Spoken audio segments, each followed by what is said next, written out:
Hey everyone, Thrift Store Dave here. Today going to an estate sale with my other little helper. So come with us, see what we find. All right, here we go.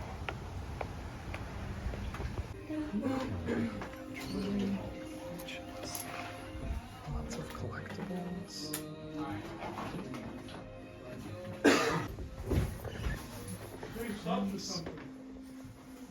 Yes. Kinds of collectibles, so this is going to be fun to pick through. This looks pretty packed. Lots to go through here. We got smalls, interesting carpet, some Carhartt clothes, jerseys, some shirts as well. Got an interesting members only jacket.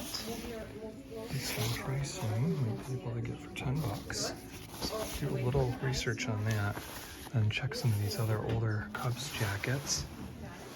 And lots of holiday smalls to look through. Okay, we're gonna look through a kitchen now. Some more smalls. See if there's any interesting small pieces of glass. Or this popcorn container looks kind of interesting. Upstairs? Okay. See, upstairs. Let's look over here. This could be cool. Can I go upstairs? Okay, so we're upstairs now. Lots of other goodies and smalls to grab. Okay, got out of here for $27. Got a fair amount of stuff.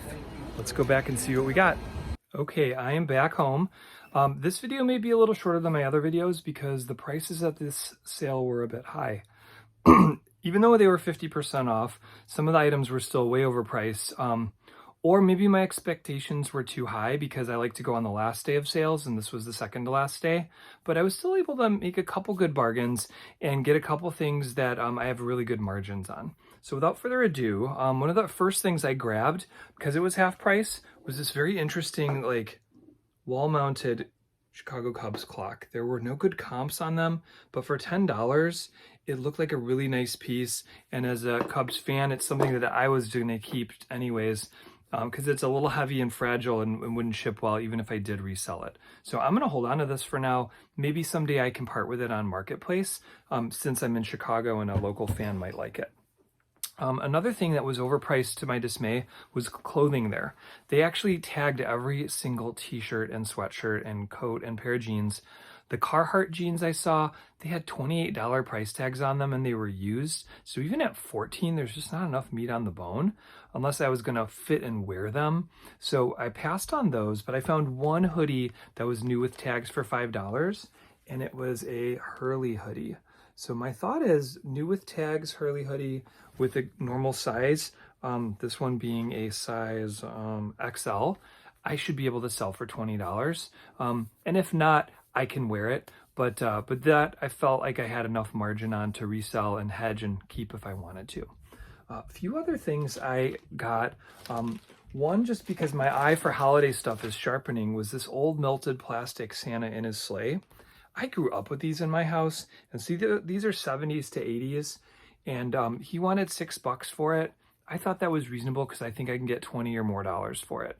I think maybe 25 to 30 if I'm lucky. So I thought this was a decent purchase with enough margins. After that, I found this and I had to Facebook lens it because at first I'm like, okay, this looks like it's music related, but then I realized it's the band Kansas. They had a tour back in, I think, 2021 or 2022.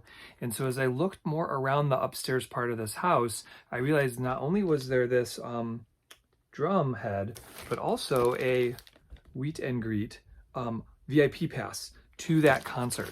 So while I looked up comps for the drum head itself and they're going for around $15 to $17, when I bundled the two together and the guy negotiated with me, he's like $5. I was like, okay, so I may not make it on the drum head, but if I combine it with the VIP pass, I do think that a collector might pay me $25 to $30 for the bundle. So this was a case of bundling that worked out in my favor. The last thing that I bought today was something that they thought was worthless. When I walked by, I thought, maybe this has some value. So I lensed it on Google, and it was an old Cocker Spaniel dog candle. okay? Big, heavy.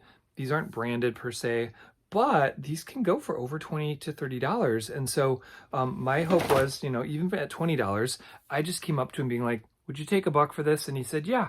So easy enough decision at $1. I could just as well light it at home and see what it smells like.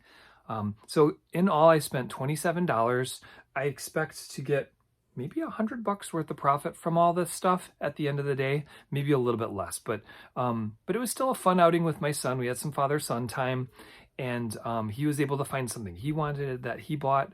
And again, these items are gonna go in due time. So thank you so much for watching. I really appreciate it.